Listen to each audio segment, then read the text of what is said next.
Bismillahirrahmanirrahim. Assalamualaikum warahmatullahi wabarakatuh. Kali ini kita kedatangan Vario kaset di mana di bokap ke 61 mili tapi susah nyala. Kita lihat nih.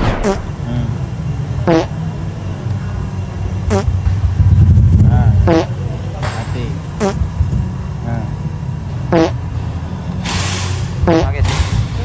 Ya pokoknya intinya motornya ini susah nyala dan sering banget overheat. Tapi indikatornya tidak nyala ya tadi. Waduh kenapa nih penyebabnya? Jadi langsung saja mari kita lakukan pembongkaran secara keseluruhan pada motornya ini ya guys ya. Dan mari kita lihat penyebabnya apa. Oke, untuk throttle bodinya ini doi sudah menggunakan yang racing ya guys ya, ukuran 34 mili. Kondisinya ini hitungannya sedikit burik saja ya guys ya, sedikit nggak banyak banget burik-buriknya ya guys ya. Jadi masih bisa lah kita lakukan pembersihan secara keseluruhan pada si TB-nya ini. Tenang-tenang guys. Tidak lupa di sini untuk olinya kita buang terlebih dahulu ya tadi ya, untuk mempermudah pembongkaran daerah permesinannya. Oke, habis itu kita pisahkan antara rangka dan permesinannya ya guys ya, untuk mempermudah pembongkaran daerah permesinannya ya guys. Intinya motornya atau bodinya kita pinggirin dulu lah ya, untuk mempermudah pembongkaran permesinannya. Nah itu dia, kita taruh di samping situ ya tadi. Nah penyebab pertama motor ini susah di starter dikarenakan motor ini tuh udah spek 61 tapi masih menggunakan spool Vario 125,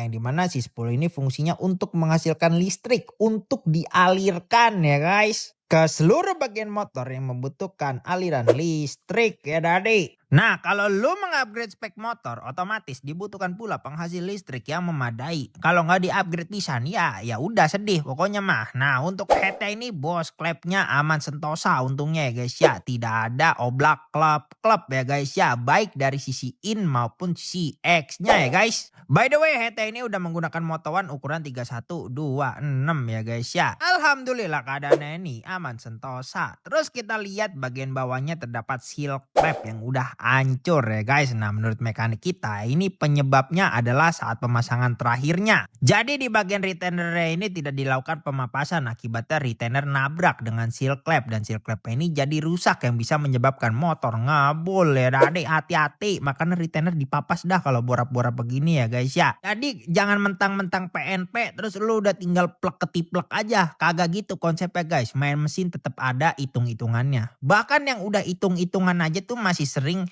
ya dapat apesnya, apalagi yang bener-bener nggak ada hitungannya. Jadi main motor tuh bener-bener harus ya lu harus make ilmu hitung-hitungan tuh harus make guys. Terus untuk kondisi klep yang X ini udah jeber. Nah kemungkinan gara-gara tadi tuh sisil klepnya ya guys ya. Ya begitulah pokoknya ya guys. Jadi kalau main motor perhitungan itu sangat penting ya tadi. Terus untuk nokenasnya doi sudah menggunakan BRT tipe T2. Kondisi nokennya ini aman-aman aja ya guys. Jadi hanya perlu kita lakukan pembersihan tipis-tipis saja nih guys. Dan untuk pelatuknya ini sudah dipapas terlalu jauh ya guys ya. Jadi itu yang seharusnya pas di starter si pelatuk ini menggerakkan dekom yang buat mecah kompresi agar motor bisa menyala. Nah karena dipapasnya terlalu jauh jadi ya terasa nggak pakai dekom gitu kurang lebih. Atau hasil susah buat di starter ya guys. Kurang lebih kayak gitu. Nah itu ilustrasinya kurang lebih ya guys ya tadi ya. Oke tidak apa-apa ya guys ya. Ya karena hitungan mekanik tuh berbeda-beda guys. Dari bengkel sini misalkan kayak gini. Dari bengkel situ misalkan gitu. Ya kurang lebih seperti itu. Karena keilmuan bengkel tuh masing-masing punya sendiri. Punya pengalaman sendiri-sendiri.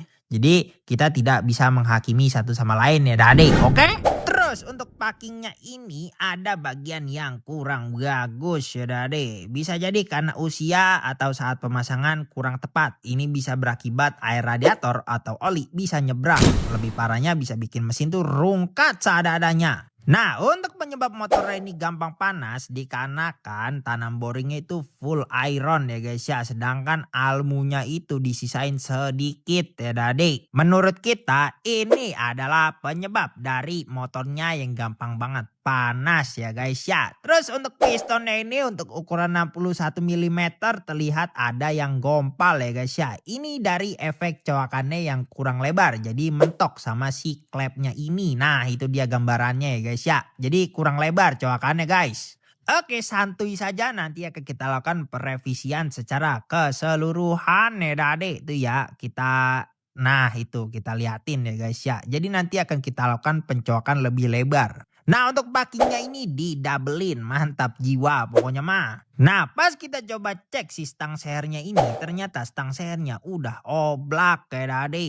Jadi berisik gitu. Oke, langsung saja kita edukasikan ke ownernya tentang penyakit dari motornya ini. Apa sih penyebab motornya tuh tadi starter dan gampang panas? Kita kasih tahu secara keseluruhan kepada ownernya, kita presentasin pokoknya ownernya ampe jelas ya Dade. Dan kita juga minta izin untuk melakukan pergantian part ya guys ya. By the way di sini kita menganjurkan buat naik spek sekalian ke 62 mili karena ukuran klepnya tuh udah 3126. Nah lebih aman untuk ukuran piston 62 mili. Jadi nggak terlalu ekstrim gitu guys. Nah di sini kita kasih opsi juga untuk yang hal-hal yang cocok lah buat motornya ini ya guys ya. Nah CVT-nya sudah kita lakukan pengecekan secara keseluruhan. Alhamdulillah untuk CVT-nya ini aman sentosa secara keseluruhan ya guys. Jadi kita hanya fokus di daerah permesinannya saja di konten kali ini. Nah karena head sebelumnya banyak masalahnya, terus ownernya tuh ada inisiatif buat ngambil head ke rumah dan ternyata ini dia headnya, yaitu head standar ya Dade. Nah karena permukaannya udah nggak rata, jadi di sini kita lakukan penyelipan terlebih dahulu pada si headnya ini ya guys ya, supaya rata. Dan ini dia gambaran ketika headnya sudah kita lakukan penyelipan secara keseluruhan. Buset, orang sepele ya guys ya. Terus untuk headnya ini kita lakukan pemortingan untuk meningkatkan asupan udara pada si headnya ini. Dan ini dia hasil dari pemortingannya. Buset udah gak usah diraguin dah kalau udah ilman ya guys ya. Orang sepele. Oke langsung saja kita skir klep untuk mencegah terjadinya kebocoran kompresi. Untuk pelapnya di sini kita ganti baru menggunakan Honda ya Dade. Terus untuk seal klepnya di sini kita pakai Suzuki andalan kita. Terus untuk bloknya ownernya juga ngambil dari rumah ya guys ya. Bloknya ini standar. Nah ini mau di oversize ke 200 atau jadi diameter 54 mili. Oke kita mah manut baik. Jadi langsung saja kita lakukan pengkorteran dan penghuningan pada bloknya. Ini Dade. Dan ini dia hasil setelah kita lakukan pengkorteran pada bloknya. Buset oversize 200 nih bos. Senggol dong. Intinya mah just geng just par. Langsung saja mari kita lakukan perakitan secara keseluruhan pada permesinannya. Ini Dade. Terus setelah sudah terakit langsung saja kita kencangkan dengan menggunakan kunci torsi agar pengencangannya itu presisi. Dan ini dia gambaran ketika permesinannya sudah kita rakit secara keseluruhan. Just ngeng just par. Sekarang tinggal kita satukan kembali antara permesinan dengan rangkanya. Ini ya guys ya. Nah karena permesinan ini dirombak lagi otomatis settingan ECU-nya juga harus di remap lagi ya guys ya. Jadi kita lakukan proses remap tipis-tipis di bawah, habis itu kita remap dyno di mesinnya di atas dyno. Nah ini dia hasil horsepowernya ya Dade.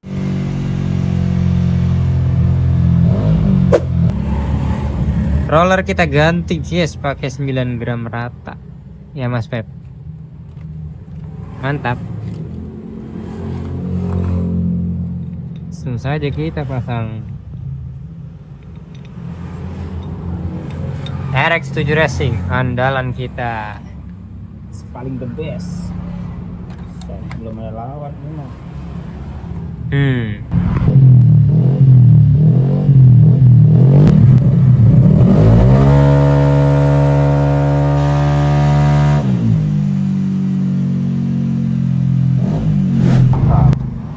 Oke.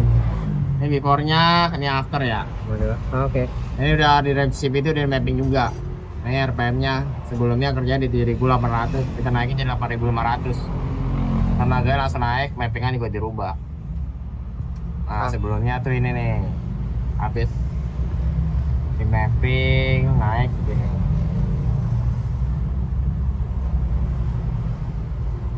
Tuh, terus di mapping lagi naik. Kita lihat tuh angkanya. Iya. Nah mentok di 12,4 ini nih. 12,4. Oke. Kasih Bang.